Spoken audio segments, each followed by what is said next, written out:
दोस्तों last 2 videos में हमने एटीट्यूड इज एवरीथिंग इस किताब का इंट्रोडक्शन और पहले 4 लेसन सीखे। आइए अब आगे के लेसन सीखते हैं। Lesson 5, turn your problems into opportunities. जब आपकी जिंदगी में मुश्किलें आती है तो आपका सबसे पहला रिएक्शन क्या होता है? अगर आप मोस्ट लोगों जैसे हो तो आपका फर्स्ट रिएक्शन होगा कंप्लेन करना कि ऐसा मेरे साथ ही क्यों हुआ, अब क्या करूं, मेरे प्लान्स तो बर्बाद हो गए। ये रिएक्शन नेचुरल है, लेकिन शुरुआती निराशा खत्म होने के बाद आपके पास 2 चॉइस होते हैं। या तो आप अपनी सिचुएशन की मुसीबतों के बारे में सोचकर अपने आप को दुखी करते रहे, या फिर आप उससे मिलने वाले बेनिफिट या लेसन्स इनकी तरफ अपना ध्यान ले जाए।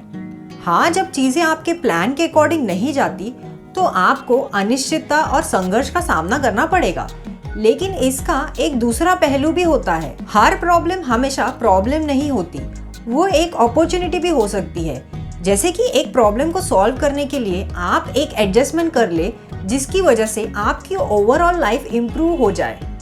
अगर वो प्रॉब्लम नहीं आती तो आप ये एडजस्टमेंट कभी करते ही नहीं। फॉर एग्जाम्पल, आप शायद ऐसे किसी को जानते ही होंगे या किसी के बारे में सुना ही होगा जिसने अपना जॉब खोया और फिर एक सक्सेसफुल बिजनेस की शुरुआत की, या फिर उसे उससे भी अच्छा जॉब मिल गया।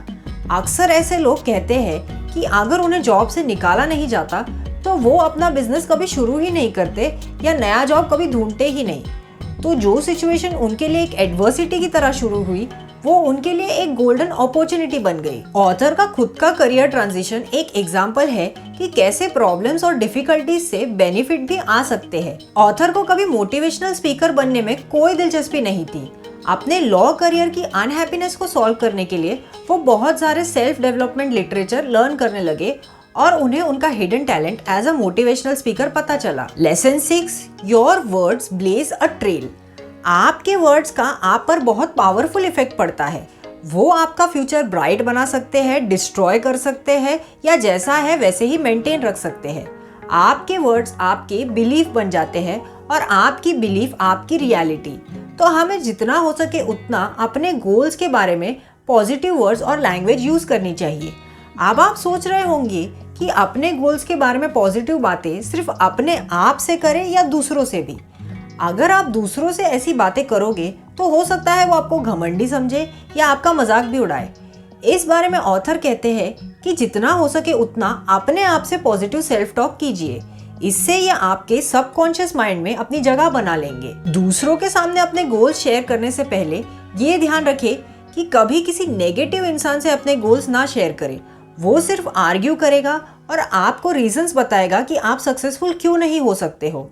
ज्यादातर ऐसे लोग अपनी जिंदगी में कुछ खास नहीं कर पाते, ना उनके पास कुछ गोल्स होते हैं, तो वो नहीं चाहते कि दूसरे भी सक्सेसफुल हो। इसके अलावा ये भी ध्यान रखिए कि अपने प्लान सिर्फ उनसे ही डिस्कस करें जो उन प्लान्स के बारे में आपको एक इंटेलिजेंट ओपिनियन दे सके। जैसे अगर आप बिजनेस चालू करना चाहते हैं तो अपने अंकल से इसके बारे में डिस्कस करने की क्या जरूरत है, खासकर अगर आपके अंकल नेगेटिव है और उन्होंने जिंदगी भर दूसरों के लिए ही जॉब किया है। वो आपको रीजंस गिनाएंगे कि आपका बिजनेस सक्सेसफुल क्यों नहीं होगा। उनसे चैट करने के बाद आप खुद पे डाउट करने लगेंगे। तो इस तरह की हेल्प की तो आपको जरूरत नहीं ही है। एक रीजन ये हो सकता है दूसरों से अपने गोल्स शेयर करने का कि आप अपने आप को अकाउंटेबल बनाना चाहते हो। मतलब जो आपने कह दिया सबके सामने वो अब आपको करके दिखाना पड़ेगा। इसका एक ड्रामेटिक एग्जाम्पल है मोटिवेशनल स्पीकर जिग जिगलर का। उन्होंने डाइट पे जाने का फैसला किया और अपना वजन 91 केजी से 74 केजी लाने का डिसाइड किया। इस वक्त वो एक बुक लिख रहे थे, सी यू एट द टॉप। इस बुक में उन्होंने एक स्टेटमेंट लिखा कि उनका वजन 74 केजी हो चुका है। ये उन्होंने बुक के प्रिंट होने से 10 महीने पहले ही लिख लिया और फिर उन्होंने बुक के 25,000 कॉपीज प्रिंट करवाए। ध्यान रखिए कि जब उन्होंने ये वर्ड्स लिखे थे तब उनका वजन 91 केजी ही था। उन्होंने अपनी रेपुटेशन दांव पे लगा दी। उन्हें पता था कि बुक के प्रिंट होने से पहले उन्हें अपना वजन 17 केजी कम करना होगा और उन्होंने ये गोल अचीव कर भी लिया। ये स्ट्रैटेजी आपको सिलेक्टिवली यूज करनी चाहिए उन गोल्स के लिए जो आपके लिए बहुत ही ज्यादा इंपॉर्टेंट है। Lesson 7, how are you. इस क्वेश्चन का जवाब देना बहुत छोटी सी चीज लगती है, लेकिन हम इसका जवाब दिन में कई बार देते हैं, तो ये एक छोटी चीज बिल्कुल नहीं है। आप हाउ आर यू क्वेश्चन का जवाब कैसे देते हो ये आपके एटीट्यूड के बारे में बहुत कुछ बताता है।